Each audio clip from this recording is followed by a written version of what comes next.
We are getting a first look at this 1908 Model 27 Singer sewing machine with a Treadle drive.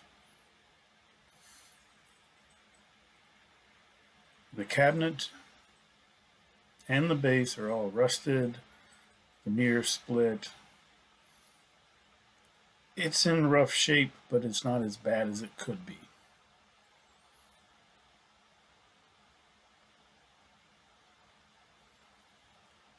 At some point, someone had come along, probably in the 30s, and added this little motor and foot pedal assembly.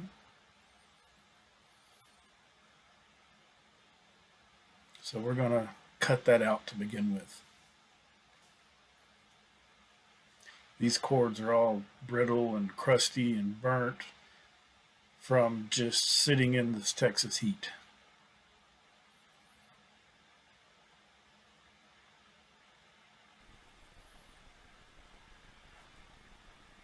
So I'm going to remove these two hinges so I can take the actual sewing machine out of the cabinet. And the reason I cut the wires was because the foot pedal assembly was ran all through the cabinet.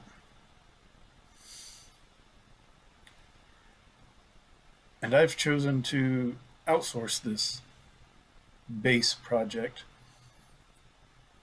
So I'm taking it apart so I can send it to a powder coater, sandblaster, all that good jazz, so someone else can make it look a whole lot better than spray paint. A lot of these screws were rusted and just downright difficult. I don't want to spend too much time showing you all of this because, frankly, I made a lot of mistakes. Knowing what I know now, I would have soaked it a lot longer in penetrating oil. The actual treadle is held in with some set screws and lock nuts. And ideally, you would want to back them off evenly so you don't lose the spacing, but one of them was frozen in place. And there's this like swivel bolt nut rod assembly doodad.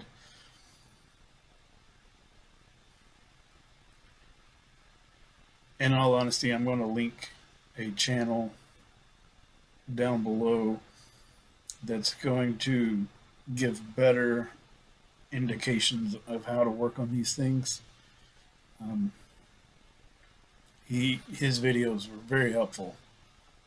I got to a point where I was just kind of got everything apart and was like, okay, I've got a pile of parts. Like, what do I do? Really helped, especially at reassembly, because this took weeks.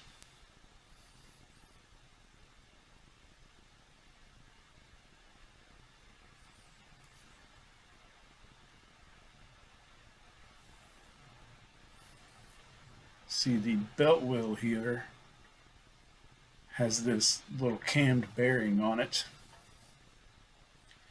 and like a little goofy little camshaft, and it was just seized in there with rust. And you can see I've got the torch out now, so I've applied heat, I've applied oil. At one point, my entire bench was full of tools just for this one thing. I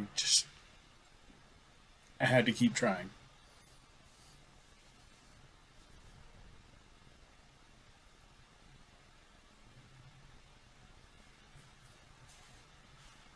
So now I'm on to the disassembly of the sewing machine. And I don't know if you've ever seen the inside of one of these machines, but man, is it overwhelming. A lot of screws, a lot of components that interlock and crisscross and applesauce with each other.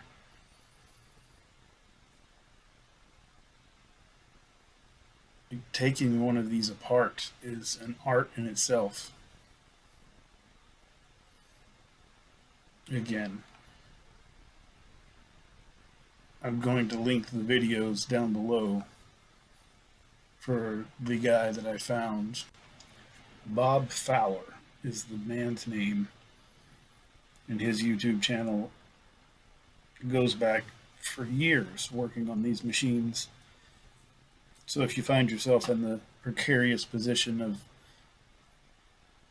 stretching your abilities, especially on a really old Singer sewing machine, I would really recommend checking out Bob's channel.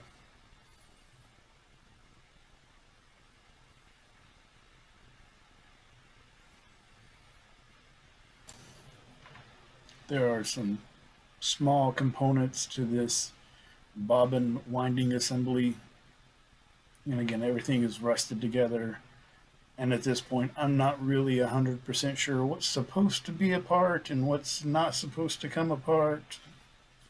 Like, I'm walking a fine line of, will I break it?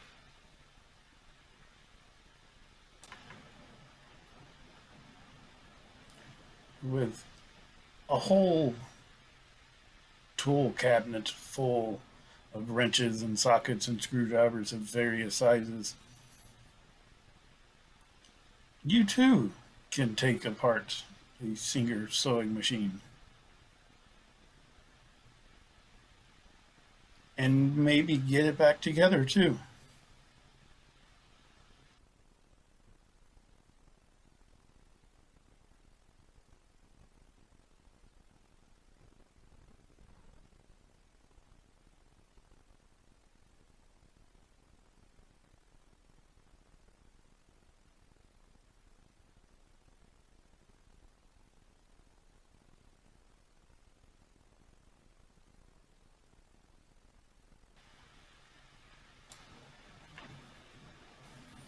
And here we're just kind of wandering around the machine, really overly familiarizing myself with the machine and really postulating, guesstimating on how things come apart. I would really recommend not using a pair of channel locks. But again, everything was seized together, frozen together. I mean, the internal drive rod, I don't even know if that's what it's actually called. That thing was just solid rust.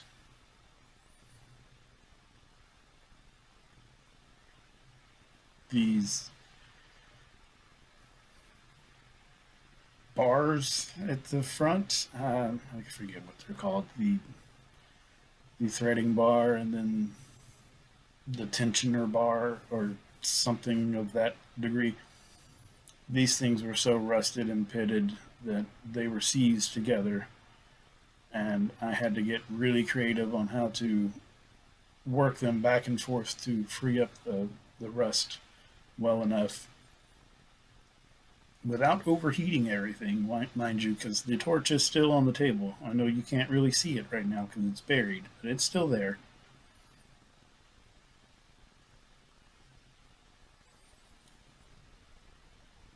Another thing that I wish I could have done differently is, instead of dumping all of my nuts and bolts and parts into just one bin,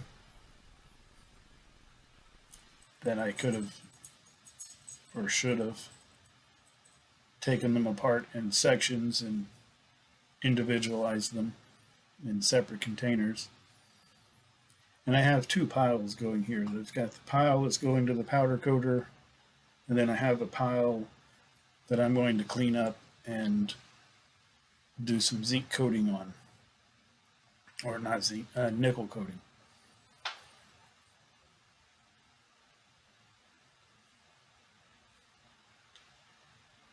And if you're familiar with Texas summers, it is hot.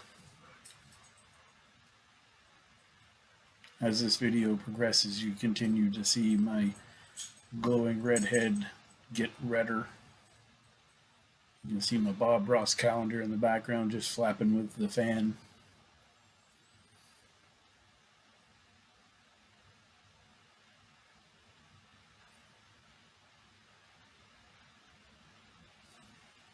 And I'm not showing you in great detail how this comes apart again because I don't want to tell you wrong because I did this probably backwards. And again, I would direct you towards Bob's channel.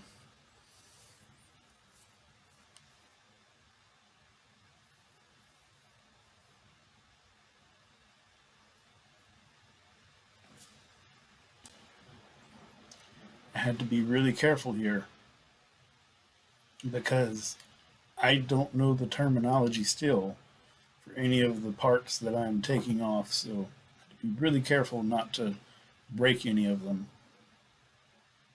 because these are all just like pot metal cast.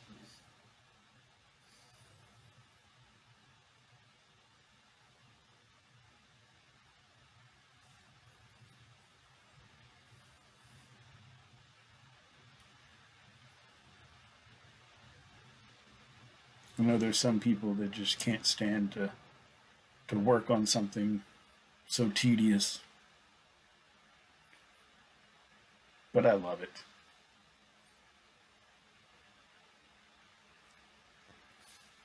In all of my research and working through the best approaches and operations and finding manuals online and everything, I learned a lot more about Singer sewing machines than I thought I would ever need to know.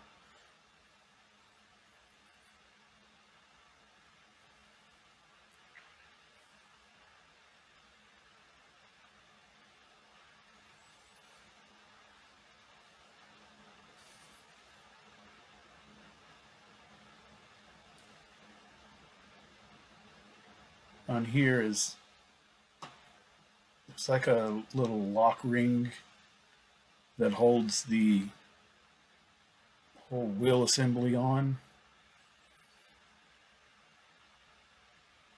and it is rusted onto the shaft. And I think at some point here soon I get pretty frustrated and kind of almost give up, but don't. And sleep on it, and I got a gear pulley, got it off. But man, there was just so much rust. When I agreed to do this job, I took a first glance at it and said, yeah, that's not too bad. And then I got into it and was like, it was pretty bad.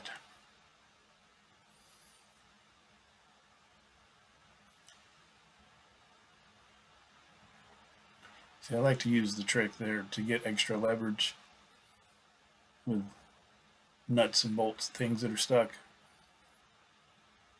Just put a crescent wrench on my screwdriver and give me a little extra leverage. There were 3 screws that held the base on to the arm assembly thing there.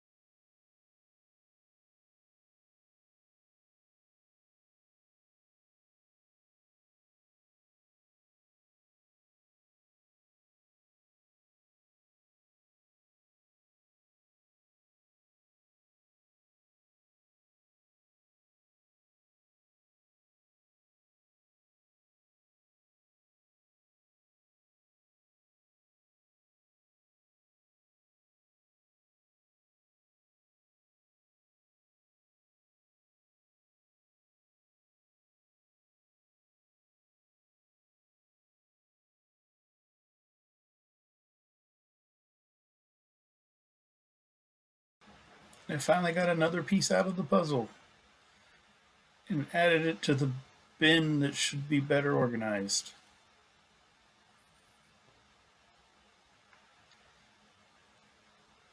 And there are so many tiny screws that like here I am like finding a few that I laid down trying to figure out where they're supposed to go. I'm trying to keep the screws together.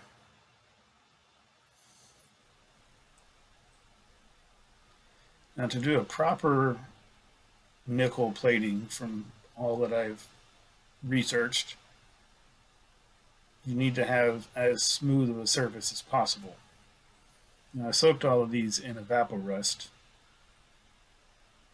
and I would have shown you that, but my evaporust tank is pretty gross. Nobody wants to see that. So here I am trying to buff them up as best as I can. Right there in that little crook, it's really pitted. I ended up putting this piece in my lathe, and oddly enough, it spun pretty true. And so I was able to sand it all down, get it smoother. There was a point early in my career that I would go into work and operate belt sanders and big giant buffing wheels 8 or 10 hours a day. I would go in with a t-shirt on that was the color and then come out and everything from head to toe was just black.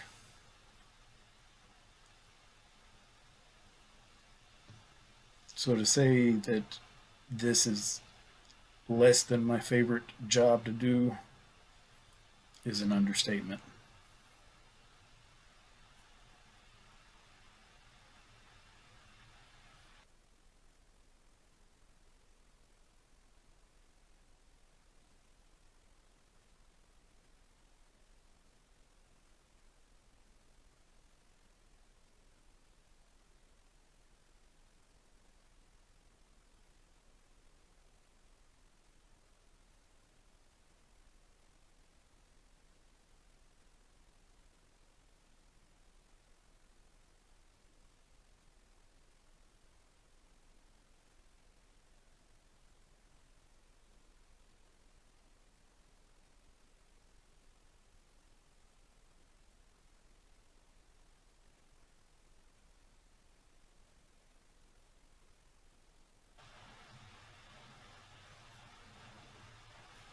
And to save you some suspense, oh look, I finally changed angles. Cool.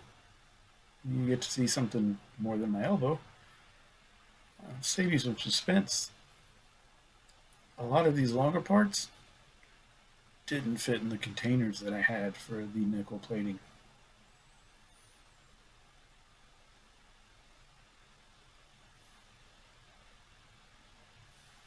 Handy little trick here. If you've got something with a hole all the way through it, find you a rod to let it ride on. You can kind of control how fast it spins and you get a better polish instead of having to do the little finger walk like I'm doing right here.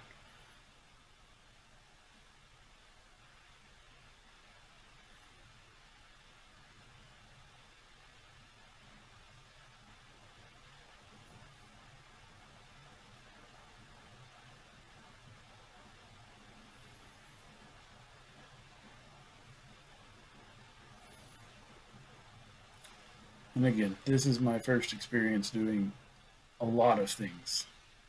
The nickel plating, the sewing machine.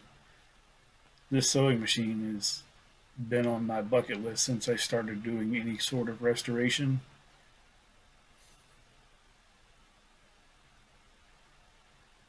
And I feel like it came out pretty good. Is it 100%? Not at all.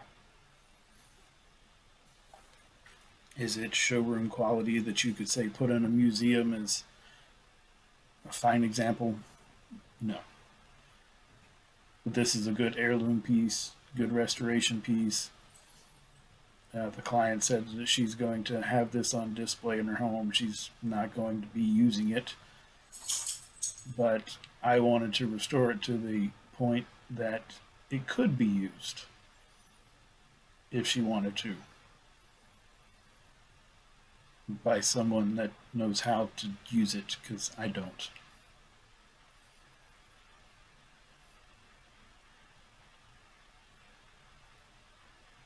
Home economics was not my strongest class.